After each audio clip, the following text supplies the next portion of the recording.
I'm not really a fan of Pewdiepie. I felt his early videos were immature, and while he still pushes the boundary of what I consider humor, he's become less of a screaming clown and more of a satirist. There's been some controversy for Felix, and I won't go in depth over it because there's been no shortage of even more popular YouTubers that have gone into great detail. The short of it is that PewDiePie has seen a volley of articles claiming just about anything from him being a racist to him being a Nazi. What he's been guilty of is that he made a few jokes about Nazis, which the media has taken out of context as endorsing anti-Semitism. It's to be expected of clickbait-driven outlets such as Polygon, Vox, and Wired. The Wired article even changed its title because it was so misleading. Strangest of all is that the Wall Street Journal seems to have gotten wind of the idea behind creating YouTube drama generates clicks, and produced 2 articles about PewDiePie. In PewDiePie's video, he went through the examples they offered, gave his side of the story, apologized for the jokes, and admitted he doesn't feel he's that good of a satirist. He ends it with an expletive aimed at the Wall Street Journal, which I'm sure just encouraged them to write their second piece. As luck would have it, one of the writers for the Wall Street Journal byline has made racist jokes in his own tweets, so take that for what you will. Misleading titles, cherry-picking things out of context, all of this is pretty much liable, but the motivation is most worrying. PewDiePie attributes this to a case of old media trying to delegitimize new media, YouTubers, and other influencers. This has some traction when we consider click-driven news sites go after people like John Jafari, and Marcus Notch Person. These people are perceived tokens of new media. While it does seem to be the case, I don't feel I could say with complete certainty that this is the media's motivation, short of having a record of intention. Just like the media can't really call any of these people bigoted without proof of intention. This is of course nothing new. It's been a struggle for comedians pushing boundaries for decades, and the last few years there's been a push by the media to label different groups as bigots. With these statements of bigotry being injected into everything, and now politics, it's becoming a freedom of speech issue. I say this begrudgingly, as this phrase has almost lost meaning when invoked by Twitter polemicists. But if the irresponsible members of the media continue this crusade unchallenged, this has the potential to threaten people's freedom.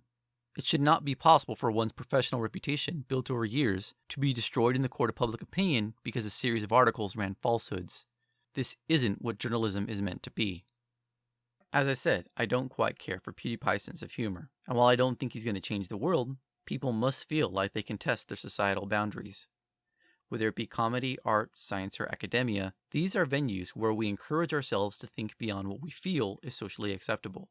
Sometimes an individual may misstep, and they will see repercussions, just as PewDiePie saw with Disney and YouTube wanting distance. Unfortunate, but understandable they would make those choices. It is important, though, that society not revert or lose that brave or even foolish curiosity, as this can lead to stagnation. There can't be progress for a lack of trying, and there can't be new ideas if dissent is discouraged. As a socialist, Upton Sinclair's motivations as a writer were obvious. Despite the idea of socialism being a dirty word in modern America, it's irrefutable that positive change came from his writings. After interviewing the people who worked in the meat industry of the early 20th century, Sinclair wrote The Jungle.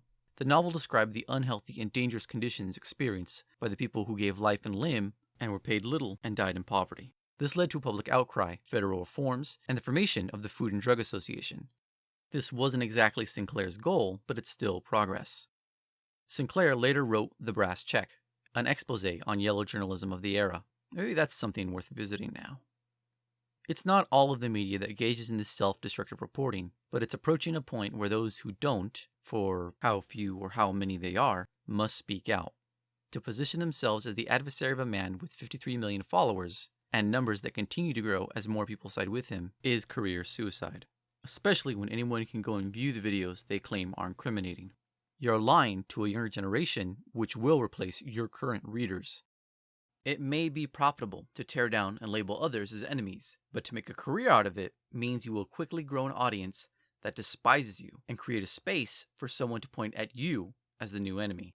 If ever there was a time for journalists to make sure they do their best work, that time is now. The media stands to not only lose more credibility, but the chance to be the fifth estate. Is losing the ability to print the truth really worth some quick cash? It has to be cash because without the trust of an audience, the press has no influence. If this all goes bad, I don't want them in my samizdat. I'll feel really bad if any clickbait writers end up in gulag, but I won't be the one who put them there. Take care. Until next time.